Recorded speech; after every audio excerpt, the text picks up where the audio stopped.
आज का दिन बड़ा इम्पोर्टेंट है और बड़ा तकलीफ देह है, अफसोसनाक है, क्योंकि सेकेंड वर्ल्ड वॉर के बाद सबसे बड़ा मिलिट्री सरेंडर यानी कि 93,000 फौजियों ने अपने हथियार फेंके हिंदुस्तान के सामने पाकिस्तानी फौजियों ने। ये जो तारीख है 16 दिसंबर की, ये पाकिस्तान की तारीख में बहुत ही दुख भरी तारीख है। 93,000 कैदी पाकिस्तान आर्मी के वहां अपनी पतलूने छोड़कर आ गए। इसमें से एक भी बात सच नहीं है।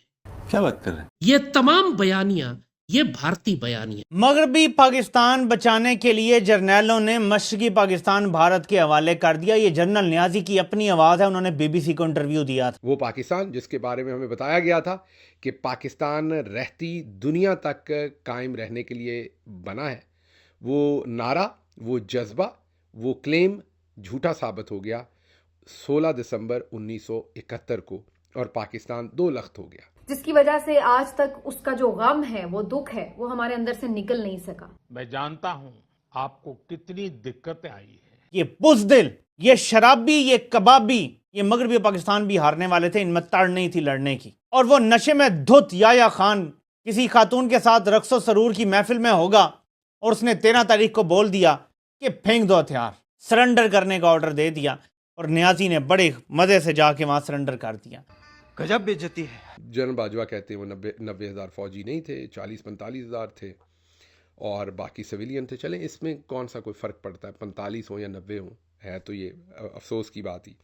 वो हमारे जो लोग थे वो वहाँ गिरफ्तार हो गए, हथियार डालने पड़ गए, वो हमें एक हजीमत उठानी पड़ी। 90,000 शहीद हो जाते तो कौम फख्र करती कि यार आखिरी सिपाही तक लड़े हैं।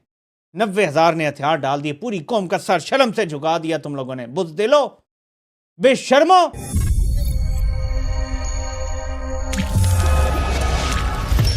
नमस्कार, जय हिंद दोस्तों।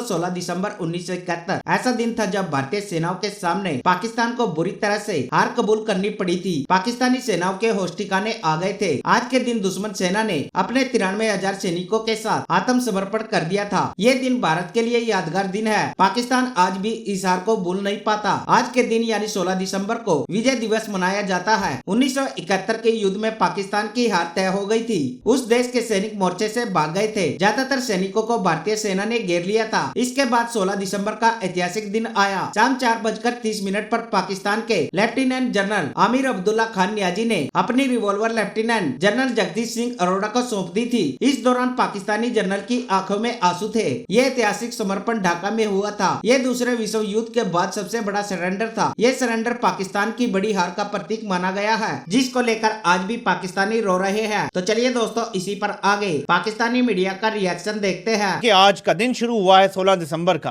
पाकिस्तान में। आपको ये ऑडियो सुनाता हूं, ये जरा सुनिएगा।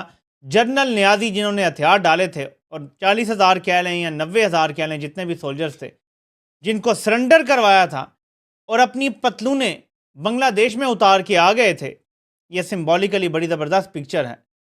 उस ऑडियो में वो क्या कह रहे हैं, जरा ये सुनिएगा। अल्लाह आदत करे यही को और वेस्ट पाकिस्तान वालों को कि जीती बाजी हार दी, कि शिकस्त मगरब में थी और लानत हम पर पड़ी। मैं जब लड़ रहा था, मैंने 13 तारीख को हुक्म दिया, आखिरी गोली आखिरी आदमी। आखिरी गोली आखिरी आदमी फौज के लिए मौत का वारंट होता है। मगरबी पाकिस्तान वालों को ख्याल हुआ कि ये तो लड़ाई लंबी होगी और मशरक़ी पाकिस्तान से छुटकारा चाहते थे ताकि मगरबी पाकिस्तान में हुकूमत कर सकें। तो 13 तारीख को मुझे हुक्म दिया कि स्टॉप फाइटिंग एंड सरेंडर। तो मगरबी पाकिस्तान को बचाने के लिए हमें मशरक़ी पाकिस्तान देना पड़ा।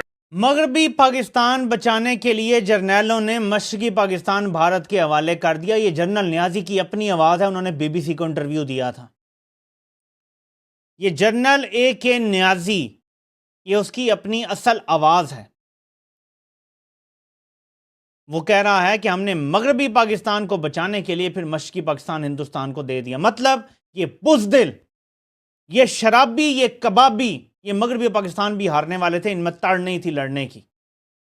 और वो नशे में धुत याया खान किसी खातून के साथ रक्सो सरूर की महफिल में होगा और उसने 13 तारीख को बोल दिया कि फेंक दो हथियार, सरेंडर करने का ऑर्डर दे दिया, और नियाजी ने बड़े मजे से जाके वहां सरेंडर कर दिया।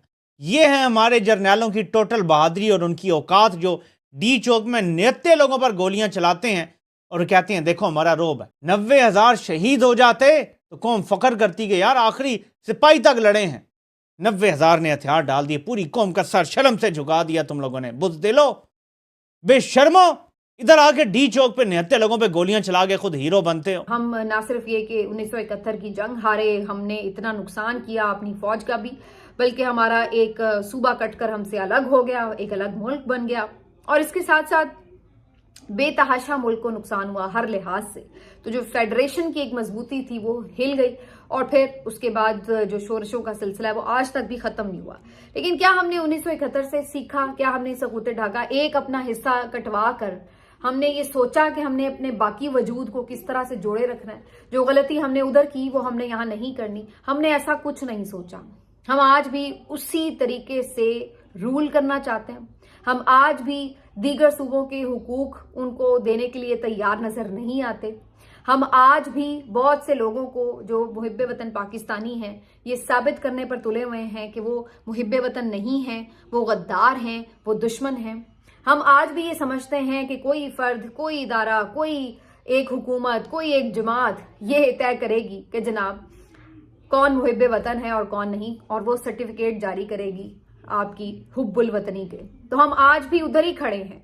2 सूबे इस वक्त हमारे सुलग रहे हैं। तो बजाय इसके कि हम ये सोचते कि बंगाल हमने खोया तो अब हमने अपनी पॉलिसी तब्दील करनी है, हमने सोचा कि नहीं, बंगाल तो हमने खो दिया, हमने अभी भी बदलना नहीं है, और हम आज भी उसी पॉलिसी पर कारबंद हैं। हमने आज भी बलूचिस्तान में एक आग सुलगा रखी है। हमने आज भी खैबर पख्तूनख्वा को पूरी तरह इस तरह से कोशिश की है, हम तुले बैठे हैं कि वहां पर भी क्यों इस लिहाज से शोरश नहीं हो रही कि उनको भी हम हर वक्त ये एहसास दिलाते हैं। यहाँ से विफाक से आवाजें आती हैं कि अफगानी आ गए, हमलावर आ गए, फेडरेशन पे हमला करने आ गए।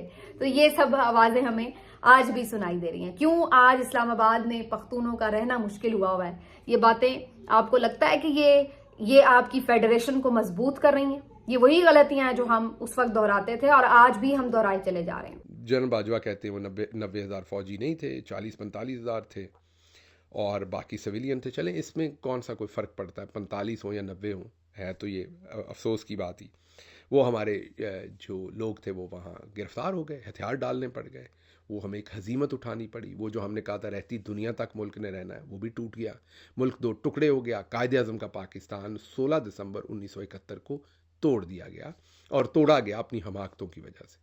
उसके बाद हमूद रहमान कमीशन रिपोर्ट, जिसको आज तक पब्लिक नहीं किया गया, उसको छुपाया हुआ है, वो हिंदुस्तान ने बाद में पब्लिश की, लीक हुई यहाँ से अंदर से, और हिंदुस्तान ने पब्लिश कर दी। लेकिन वो आज तक गवर्नमेंट ऑफ पाकिस्तान ने उसे पब्लिश नहीं किया, उसकी जिम्मेदारी नहीं ली। वजह ये है कि ज़ाहिर है उसमें जो उस वक्त के चौधरी निज़ामुद्दीन थे वो फंसते थे।